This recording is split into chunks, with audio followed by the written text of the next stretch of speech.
Okay, so this is day 36 review. The alarm went off at 7:30. I tapped it. I'll get up in 15 minutes. So I woke up at 10 o'clock. Daniel was still asleep. Sarah was still asleep. I guess Daniel got worn out riding dirt bikes yesterday with Justin and then going trail working and hiking 5 miles in the mountains, cutting branches and hauling branches and whatnot. So he was pretty worn out.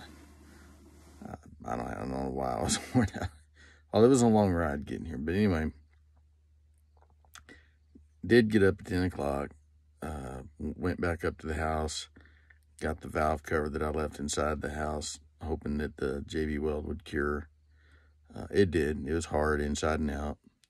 Went back out in the garage, put the head cover back on, put everything back together, buttoned it all up, rolled it out in the driveway, fired up the engine, let it run for a few minutes.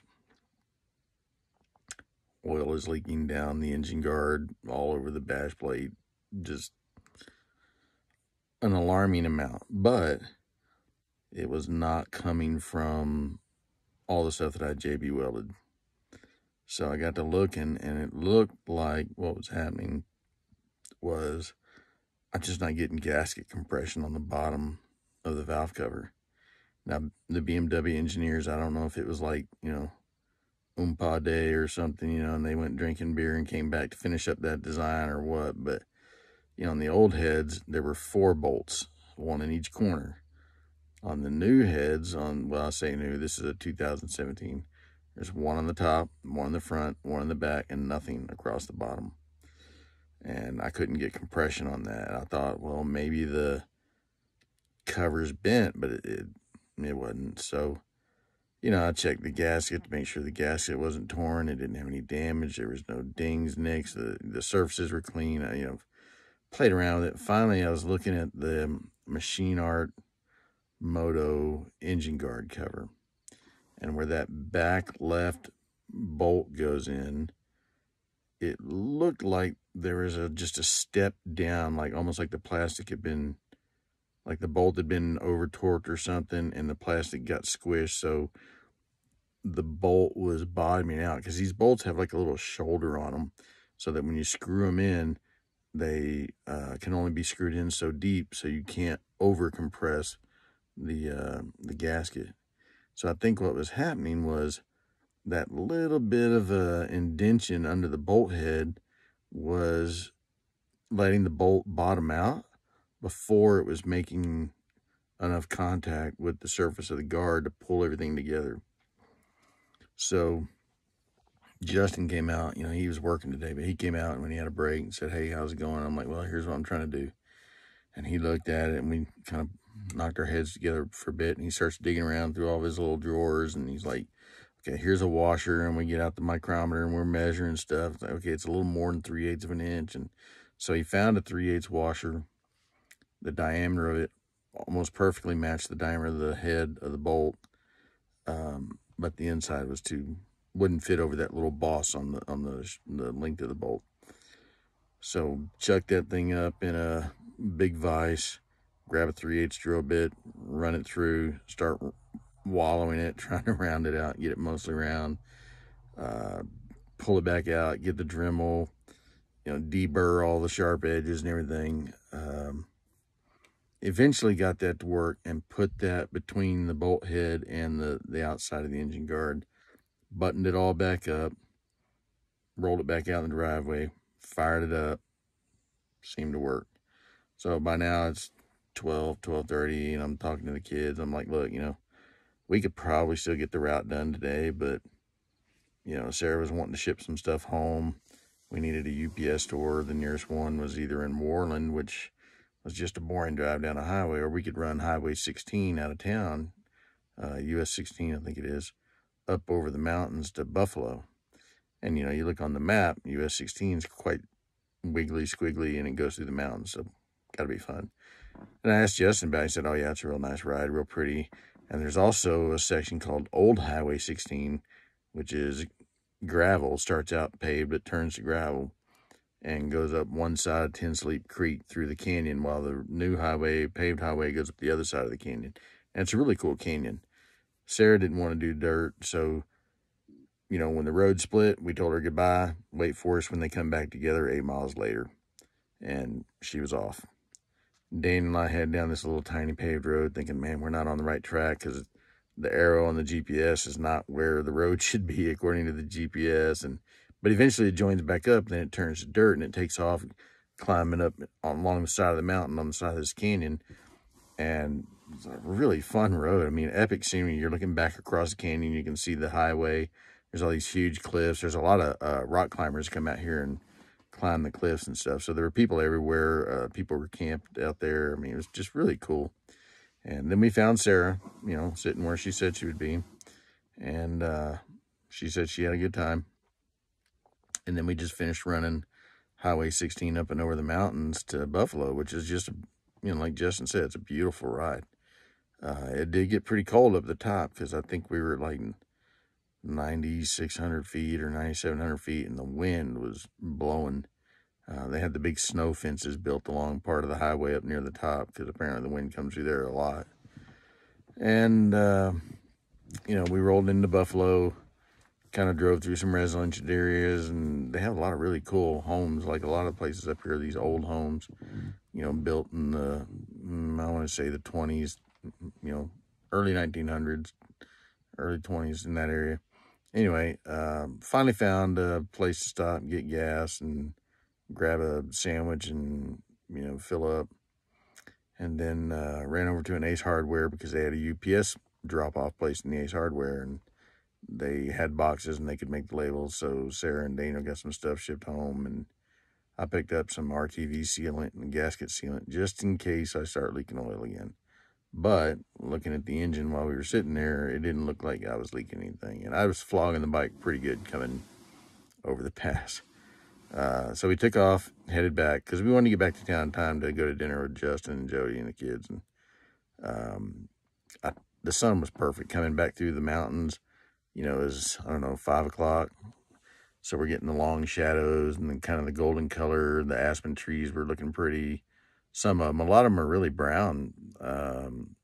Not really sure why. They're not the normal red and yellow, you know, the normal colors. There's a few, but more of them seem to be just brown this year.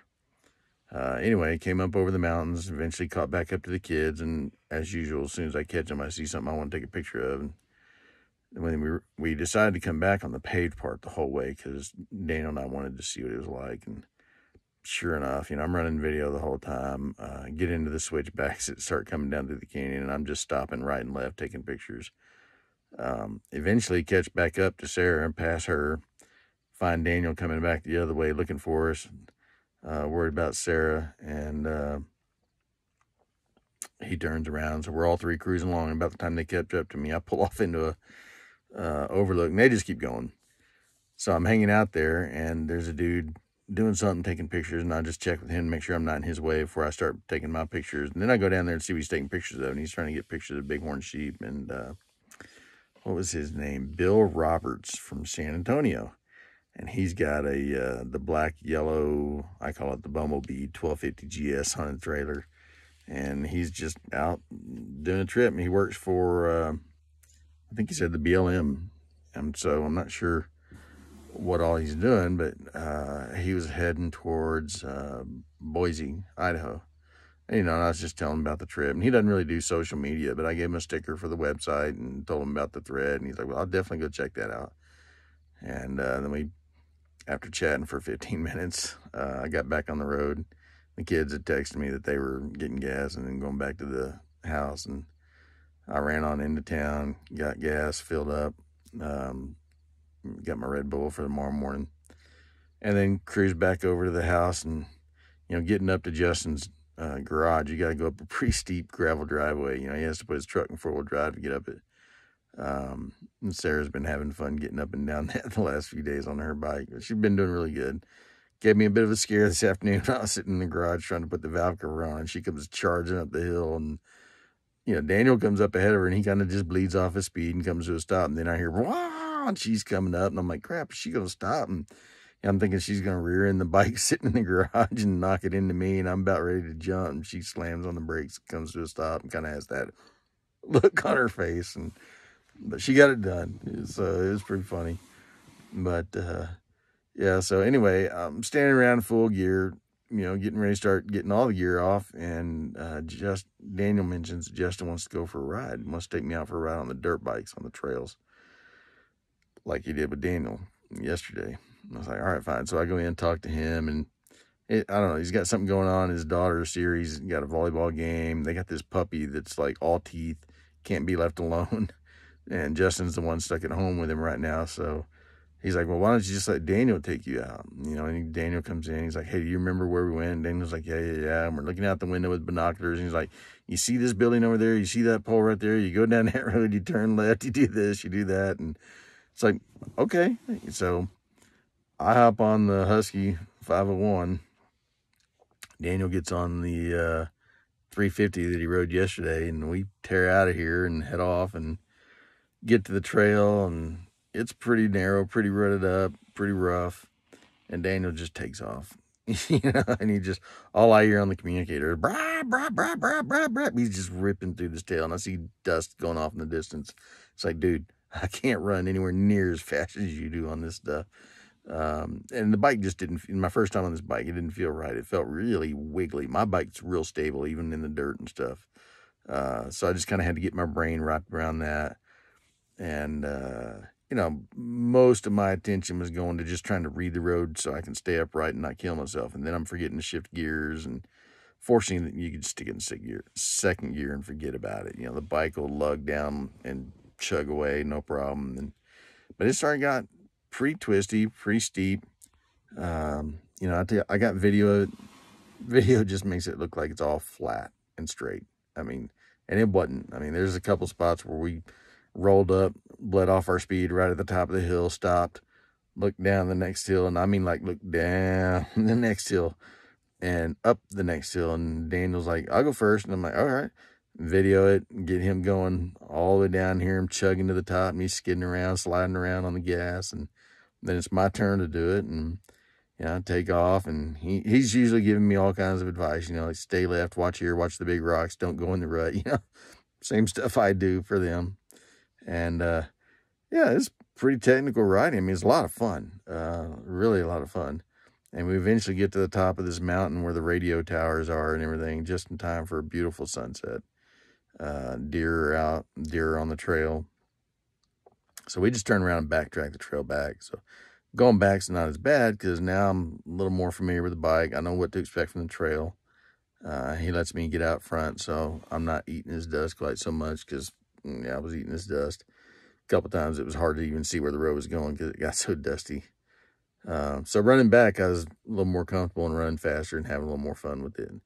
Then we got back to town and ran down the little dirt road that goes across an old bridge across the river. And he takes me to this hill. He's like, okay, now we got to turn right here. And I'm like, where? And he's like, right here. I was like, that's a pasture. And he's like, yeah, right here. And then I see this huge hill with, motorcycle ruts going up it. And it's like, okay, we're at the playground where the kids just see how steep a hill they can get up. And he's like, yeah, Mr. Justin took me up this. And there he goes, right to the top. And so he's up at the top like, okay, it's your turn. I'm like, oh, God. So, yeah, hauled up. And he's like, yeah, and there's not a lot of room to stop when you get to the top. And I'm like, oh, great. So take off, get into second, stand up, and get on it, and just rip to the top. And then I started trying to time, bleeding off the speed so you coast to a stop right at the top. And I kind of misjudged it, and I missed it by like 3 feet, and I started sliding backwards, and he's just standing there videoing like, hey, yeah, this is cool. And I'm like, get over here and grab this bike because I don't want to slide down this hill backwards. And he comes over and helps me get the last 2 feet back to the top or 3 feet to the top. He's like, okay, now you got to turn around and go back down. And it's like, yeah, okay. So we trade bikes. He lets me ride the 350 and he gets on the 500. And I take off down this hill, and it's like, I'm not even thinking about touching either brake on the way down this hill because it's so steep you feel like you're going over the bars. So I pick up a lot of speed coming down this hill, and there's a couple good, I don't know, I wouldn't call them ditches, but deep erosion ruts that cut across, your line when you're coming off this hill. And then you're heading for the ditch in the road. And I could hear him on the communicator getting kind of worried, like, is he going to stop? You know, once I got over those rough spots, got on the brake, started veering away from the road and, you know, looping back into the pasture, and was able to brake no problem. And wound up doing the hill climb, I think, twice, and then went back down the other side, and then took back off, coming back to the brewery and back to the house. And yeah, these bikes are just a lot of fun. I mean, they sound really awesome. They accelerate like rocket ships because they don't weigh anything, and they got a lot of power. And it was fun. And we got back to the house, and you know, I don't know, we were gone 45 minutes maybe, and I swear I sweat out like 2-3 liters of water. I was drenched, and it wasn't even that hot. I was working, and then, you know, it was dinner time, so we all piled into the cars and ran down to the Sleepy Coyote or something, the place here in town. It's got really good food, and got dinner for everybody and had a good time visiting, and came back to the house and was like, all right, it's getting late. We need to clean up, pack up. You know, we actually need to leave tomorrow. As much fun as it's been hanging out here. I mean, and Jody and Justin and Yosh and Siri, they've been really great. I mean, just, you know, 2 nights, it's like, okay, 3 nights, you're like, yeah. No, they've been awesome. They're really nice, letting us sleep in this really awesome trailer that's quite cozy, good jams. It's got the Bluetooth stereo system over here on the wall, and you can hook your phone up to it and crank away. And they brought us a ton of extra blankets because, yeah, it's been getting pretty chilly out here. And, you know, we're still using the hand warmers even in this nice little camper. The heater doesn't work on it, but, you know, once you're in your blankets, under your blankets, it's pretty cozy. It's the, like, always getting out of the blankets that's kind of the... But, you know, once you step outside and you're in the sun, it's awesome. Just, you warm up so fast. And they got such a beautiful spot here on the side of this hill. And the sun just comes right up in their front door. So, yeah, it's been fun. And I've enjoyed visiting with them. It's probably the most time I've got to spend just sitting and visiting and talking with them. Especially Jody. You know, I've never really got to spend any time talking to her before. And they're both really cool people. And their kids are really cool, too. So that's a lot of fun. Daniel wants to come back and visit in February. I have attitude. I'm not coming with you. Don't really care for that kind of cold, you know, minus 20. But, you know, be good for him because he wants to live up here. Now, tomorrow, we're hopefully going to get up on time and load the bikes and run the route that we were supposed to run today down to Atlantic City, and probably camp there, and then go down to Pinedale and go back up over the mountain and camp again. And then I don't know if we're going to stay in Jackson, because Jackson's one of those towns. It's just, you know, good luck getting a hotel for under $300 a night. Getting tired of paying those kind of hotel prices. It has been nice being able to stay here for 3 nights for free. That's been really awesome. And then start dropping back down into Colorado. You know, trip's kind of winding up, you know, maybe another 10 days, 12 days. Hopefully my truck doesn't have rats living in it by the time we get back to Farmington, and it'll start and get us home. Because it's just been sitting behind the guy's house, you know, just out in the kind of a field, you know. But, yeah, it's been a lot of fun. We really enjoyed being here. You know, kind of showed up kind of unannounced. I didn't really tell Justin when for sure we were coming. I just kind of let him know a day or so ahead that, hey, we're heading your direction. And they've been great. So it's been a lot of fun. It's going to be hard to leave. So, but, you know, miss the rest of the family. You want to get on back to Texas eventually, as much fun as we're having. So anyway, that's a wrap for today, and we'll see how things go tomorrow.